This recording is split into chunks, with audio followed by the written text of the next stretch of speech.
आज की वीडियो में हम पढ़ने वाले हैं स्ट्रक्चर्ड क्वेरी लैंग्वेज के बारे में। अगर हम स्ट्रक्चर्ड क्वेरी लैंग्वेज की बात करें तो इसका शॉर्ट फॉर्म होता है एसक्यूएल, जिसे हम सिक्वल भी पढ़ते हैं। SQL is used to manage database. अगर हम डेटाबेस मैनेज करने की बात करते हैं तो उस केस में हमें स्ट्रक्चर्ड क्वेरी लैंग्वेज का यूज करना होता है। अगर हम एसक्यूएल की बात करें तो ये 1970 में आईबीएम लैब में डेवलप किया गया था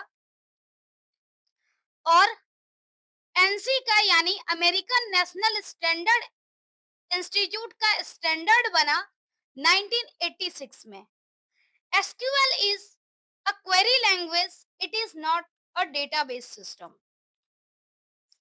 जो एसक्यूएल है वो सिंपली एक क्वेरी लैंग्वेज है और इसकी हेल्प से हम लोग डिफरेंट डिफरेंट डेटाबेस के साथ इंटरेक्ट कर सकते हैं। You are required to install DBMS software in your system to perform SQL language operation with the help to query. Example. Example क्या है? Oracle, MySQL, MongoDB, SQL Server DB2 इस तरह के कुछ एग्जाम्पल हैं जो डेटाबेस सर्वर हैं, database software हैं और इसको इंस्टॉल करके हम स्ट्रक्चर्ड क्वेरी लैंग्वेज यूज कर सकते हैं। SQL is mainly used for maintaining the data in relational database management system. अगर हम SQL की बात करें तो SQL जो है वो रिलेशनल डेटाबेस मैनेजमेंट सिस्टम की क्वेरी को मेंटेन करने के लिए जनरली यूज किया जाता है। SQL provide interaction between user and database via set of standard commands. अगर हम SQL की बात करें तो एसक्यूएल मेनली यूजर और डेटाबेस के बीच में इंटरेक्शन प्रोवाइड करने का काम करता है। यानी जो भी सेट एसक्यूएल का कमांड है इसकी हेल्प से हम डेटाबेस के साथ इंटरेक्ट कर पाते हैं। अगर हम सिंपल लैंग्वेज में देखें तो जो हमारा एसक्यूएल लैंग्वेज है वो यूजर को डेटाबेस के साथ कम्युनिकेट करने के लिए एक लैंग्वेज प्रोवाइड करता है। SQL is not case sensitive language, means you can type your query in small or capital letter as per user। मतलब ये जो है SQL है वो केस सेंसिटिव लैंग्वेज नहीं है, इसलिए हमें फर्क नहीं पड़ता कि हम कैपिटल और स्मॉल किसमें टाइप करें। हमें जिसमें मर्जी हम उस लैंग्वेज का यूज करके उस पर्टिकुलर कैपिटल या स्मॉल लेटर का यूज करके हम टाइप कर सकते हैं।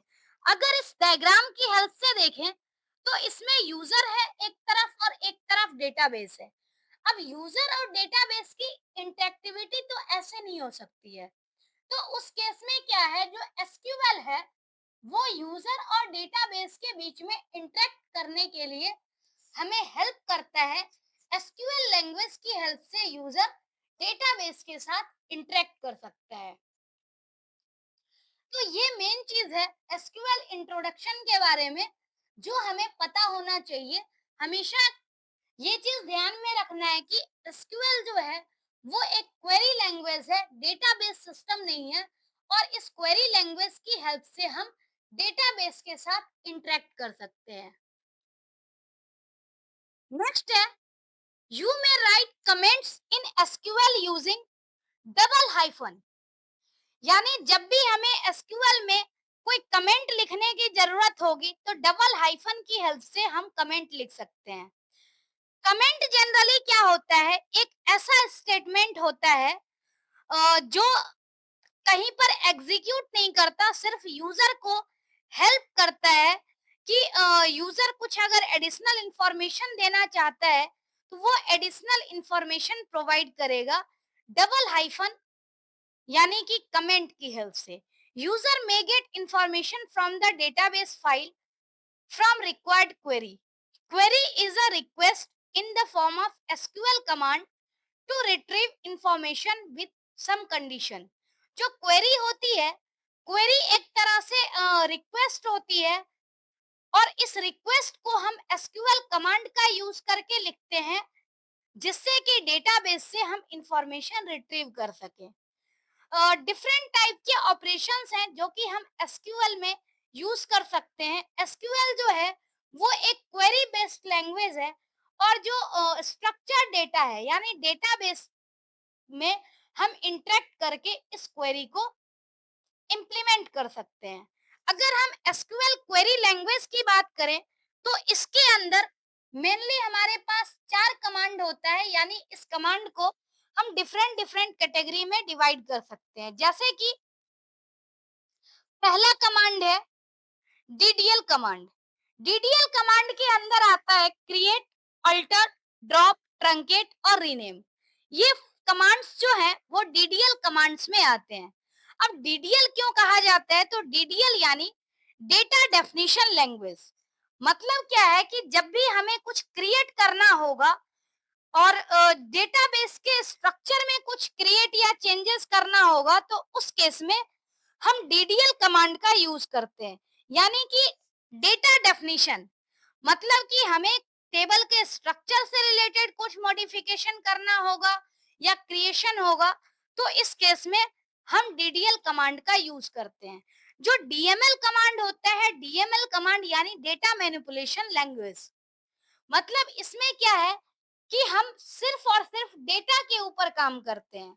यानी डेटा के ऊपर काम करना मतलब डेटा चाहे हम इंसर्ट करें, डिलीट करें, अपडेट करें, जो भी काम हम करेंगे या डेटा को फेच करें सिलेक्ट कमांड की हेल्प से, तो ये सब डीएमएल कमांड की कैटेगरी में आता है।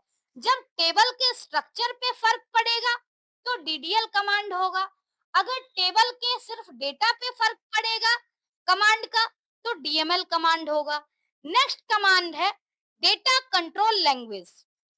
डेटा कंट्रोल लैंग्वेज यानी डेटा को कंट्रोल करने के लिए, जैसे मैंने कुछ डेटा इंसर्ट किया है, उसको हमें परमानेंटली सेव करना हो तो कमिट कमांड का यूज करते हैं। तो ऐसे ही कमिट, रोल बैक और सेव पॉइंट, ये तीन कमांड है जो कि हम डीसीएल में यूज करते हैं।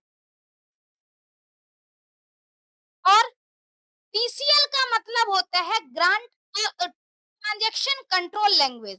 अगर हम ट्रांजैक्शन की बात करें तो इसमें दो तरह का कमांड है, एक ग्रांट और एक रिवोक। यानी एक में हमें परमिशन देना होता है, जैसे हम परमिशन देंगे किसी चीज का तो ग्रांट कमांड यूज करेंगे, और परमिशन टेक बैक करेंगे तो रिवोक कमांड यूज करेंगे। तो इस तरह से हम डिफरेंट एसक्यूएल कमांड्स के बारे में एक एक करके हमें डिटेल में भी पढ़ना है, लेकिन यहाँ पर हम समराइज्ड वे में देख रहे हैं कि कैसे हमारे पास डिफरेंट कैटेगरी है एसक्यूएल कमांड की। SQL perform following operation. अगर हम कलेक्टिवली देखें तो एसक्यूएल की हेल्प से हम डेटाबेस क्रिएट कर सकते हैं, टेबल क्रिएट कर सकते हैं, व्यू क्रिएट कर सकते हैं, ऐसे ही डेटा इंसर्ट हो सकता है, अपडेट हो सकता है, डिलीट कर सकते हैं। डिफरेंट क्वेरी को हम एग्जीक्यूट कर सकते हैं, यहाँ तक कि हम कुछ परमिशन भी सेट कर सकते हैं टेबल में। तो ये कुछ ऑपरेशन है जो कि हम एसक्यूएल की हेल्प से डेटाबेस में टेबल में परफॉर्म कर सकते हैं। अगर हम एसक्यूएल कमांड की बात करें तो एसक्यूएल कमांड की हमने कैटेगरी देखा, हम एसक्यूएल कमांड के बारे में भी देखेंगे। जो एसक्यूएल कमांड है, एसक्यूएल कमांड मेनली क्या होता है, pre defined set of commands होता है। यानी pre defined set of commands मतलब ये ऑलरेडी एसक्यूएल में डिफाइन किया गया है। Commands are basically combination of keyword and statement you want to execute. मतलब जो ये एसक्यूएल कमांड है वो मेनली एक तो कीवर्ड है जो कि ऑलरेडी डेटाबेस में एसक्यूएल में डिफाइन किया हुआ है। दूसरा स्टेटमेंट यानी जिसके आधार पे हम क्वेरी एग्जीक्यूट करना चाहते हैं। तो कॉम्बिनेशन ऑफ कीवर्ड और स्टेटमेंट जो है इसको हम एसक्यूएल कमांड कहते हैं। जो कीवर्ड है वो एक रिजर्व वर्ड है और इसकी स्पेशल मीनिंग है एसक्यूएल में। मतलब इसे हमें ना अलग से डिफाइन करने की जरूरत है और ना ही चेंज करने की, ये ऑलरेडी एसक्यूएल में डिफाइंड है। हमें जरूरत है तो सिर्फ कीवर्ड का यूज करने की नीड है, वो भी अपने पार्टिकुलर स्टेटमेंट के साथ। और कीवर्ड और स्टेटमेंट को एक साथ करके हम लोग डिफरेंट एसक्यूएल कमांड को एग्जीक्यूट कर सकते हैं। तो ये बेसिक कंसेप्ट था एसक्यूएल कमांड के बारे में। अब एक कंसेप्ट हम लोग और पढ़ेंगे, क्लॉजेस। क्लॉज क्या होता है एसक्यूएल में? Clause Clauses are built-in functions which is used to deal with data inside the table that help SQL to filter and analyze data quickly. मतलब क्या है जो क्लॉजेज है, क्लॉजेज एक तरह का बिल्ट इन फंक्शन है जिसकी हेल्प से हम डेटा को डील कर सकते हैं। इनसाइड द टेबल हम डेटा में डिफरेंट फिल्टर लगा सकते हैं और डेटा को क्विकली एनालाइज कर सकते हैं। तो इस रीजन से हम लोग एसक्यूएल में डिफरेंट क्लॉजेस का यूज करते हैं। अब हम एक एक करके सारे क्लॉज के बारे में देखते हैं। पहला क्लॉज है where clause.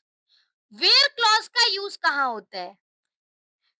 Use to select और filter rows based on particular valid condition. मतलब वेयर क्लॉज का यूज कब होता है? तो जब हमें किसी रो पर कुछ पार्टिकुलर कंडीशन देना हो, डिफरेंट कंडीशन के बेस पे हमें डेटा को फिल्टर करना हो, रो को फिल्टर करना हो, तो इस केस में हम लोग क्या करते हैं? वेयर क्लॉज का यूज करते हैं। और वेयर क्लॉज जो मेनली यूज होता है वो सिलेक्ट कमांड के साथ, डेट कमांड के साथ और डिलीट कमांड के साथ। मतलब हमें डेटा सिलेक्ट करना हो तब भी हमें किसी पर्टिकुलर कंडीशन की यूज करने की नीड होती है। अपडेट में भी पर्टिकुलर कंडीशन और डिलीट भी जो हम करते हैं उसमें पर्टिकुलर कंडीशन की नीड होती है। तो मतलब वेयर क्लॉज का जो सीधा सिग्निफिकेंस यही है कि जब हमें किसी पर्टिकुलर रो को सिलेक्ट या फिल्टर करने की नीड हो पर्टिकुलर कंडीशन के आधार पे, तो हम वहां पर वेयर क्लॉज का यूज करते हैं। नेक्स्ट है फ्रॉम।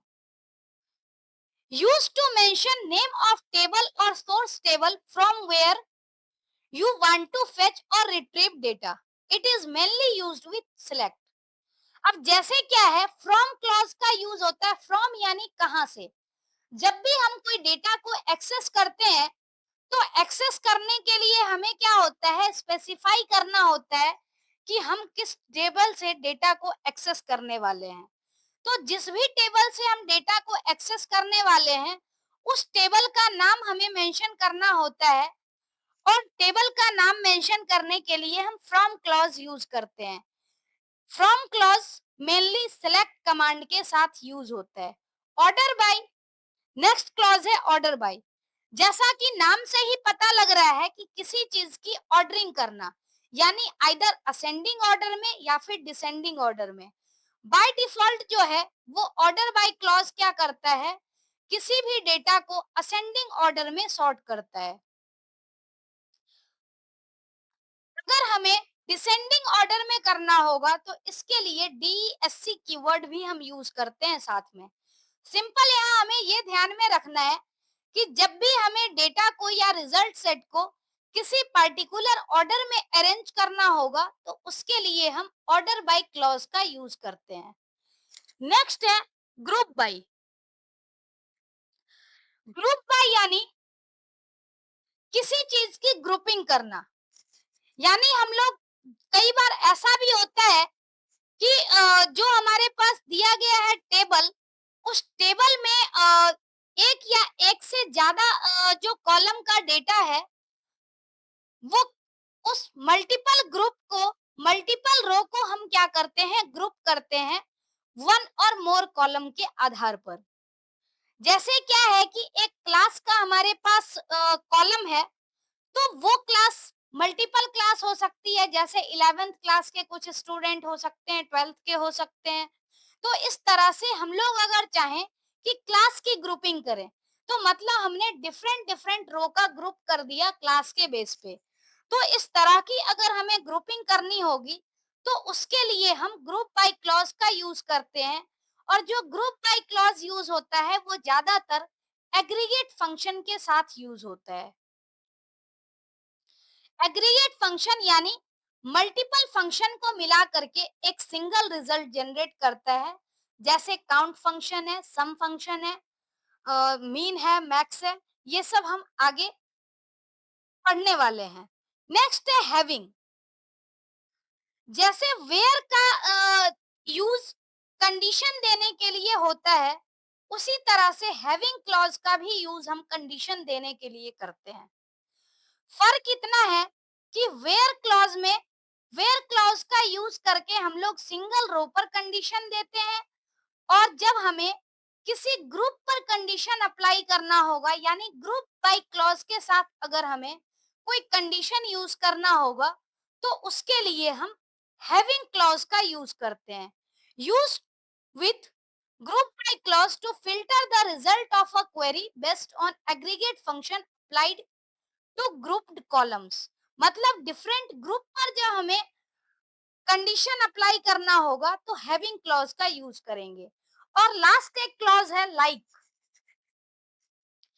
लाइक जो है, ये ज्यादातर पैटर्न मैचिंग के केस के लिए यूज करते हैं। जैसे कई बार वेयर में हमें कंडीशन देनी होती है कि जैसे नाम हो या फिर कोई पर्टिकुलर डेटा हो, वो सिमिलर एक पैटर्न के आधार पर मैच करना हो, तो उस केस में हम क्या करते हैं, पैटर्न मैचिंग का कंसेप्ट आता है। ज्यादातर वेयर क्लॉज के साथ लाइक को यूज करते हैं। अगर हमें स्पेसिफिक पैटर्न के आधार पर सर्च करना हो, तो उसमें हम लाइक क्लॉज का यूज करते हैं, और इसके अंदर दो वाइल्ड कार्ड कैरेक्टर यूज होता है, एक परसेंटेज साइन, एक अंडरस्कोर साइन। इस दोनों का यूज करके हम स्ट्रिंग को मैच करते हैं। तो ये कुछ क्लॉजेस था जो कि हम लोग क्वेरी में डिटेल में पढ़ेंगे कि इस क्लॉज का यूज कैसे कर सकते हैं। अभी हमने मेनली इसका थ्योरेटिकल कंसेप्ट देखा है। तो अगर हम आज की वीडियो की बात करें, तो आज की वीडियो में मेनली हमने एसक्यूएल का इंट्रोडक्शन देखा, एसक्यूएल कमांड का बेसिक क्लासिफिकेशन देखा है, और एसक्यूएल क्लॉजेस के बारे में देखा। तो अगली जो वीडियो होगी वो हमारी एसक्यूएल कमांड से रिलेटेड होगी। आज के लिए इतना ही। Thank you so much.